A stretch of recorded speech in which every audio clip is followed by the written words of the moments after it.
Municipal ఎన్నికల ప్రచారంలో భాగంగా కామారెడ్డి జిల్లా బాన్సువాడలో పర్యటించారు మాజీ మంత్రి కేటీఆర్. అసెంబ్లీ ఎన్నికల్లో అబద్ధపు హామీలతో కాంగ్రెస్ ప్రభుత్వం ప్రజలను ముంచిందన్నారు. ఇక బీఆర్ఎస్ హయాంలో జరిగిన అభివృద్ధిని, కాంగ్రెస్ పాలనలో జరుగుతున్న అవినీతిని వివరిస్తూ ఓట్లను అభ్యర్థించారు.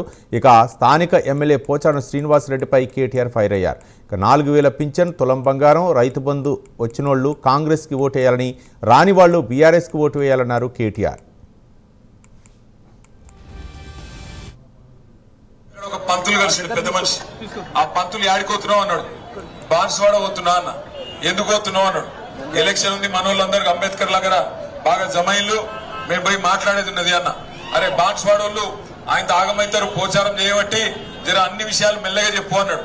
ఏం చెప్పాలి పెద్ద మనిషి అని నేనన్నా. అంటే ఒకటే మాట చెప్పమన్నాడు. ఏం లేదు తమ్మి, 11 తారీఖు నాడు ఎలక్షన్ ఉన్నది కదా, మున్సిపల్ ఎలక్షన్. అందులో బాన్సువాడలకు ఏం చెప్పంటే 4000 రూపాయల పెన్షన్ వచ్చిన వాళ్ళందరూ 4000 రూపాయల పెన్షన్ వచ్చిన వాళ్ళందరూ కాంగ్రెస్ పార్టీ కోటేయమని చెప్పిండు. కానీ 2000 పెన్షన్ వచ్చిన వాళ్ళందరూ కారు గుర్తు కోటేయమని చెప్పిండు.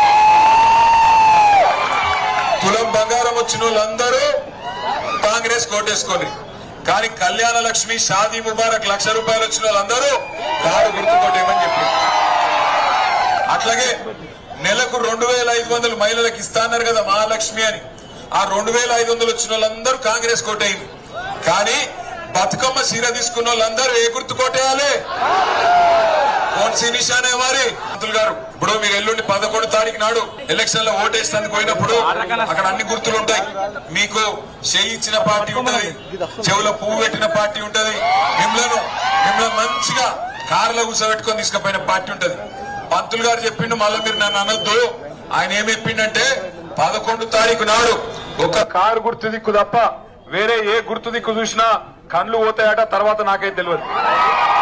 అలా కళ్ళు ఖరాబ్ అయితే ఇప్పుడు కంటి వెలుగు ప్రోగ్రాం కూడా లేదు. ఇదివరకు కేసీఆర్ ఉన్నప్పుడు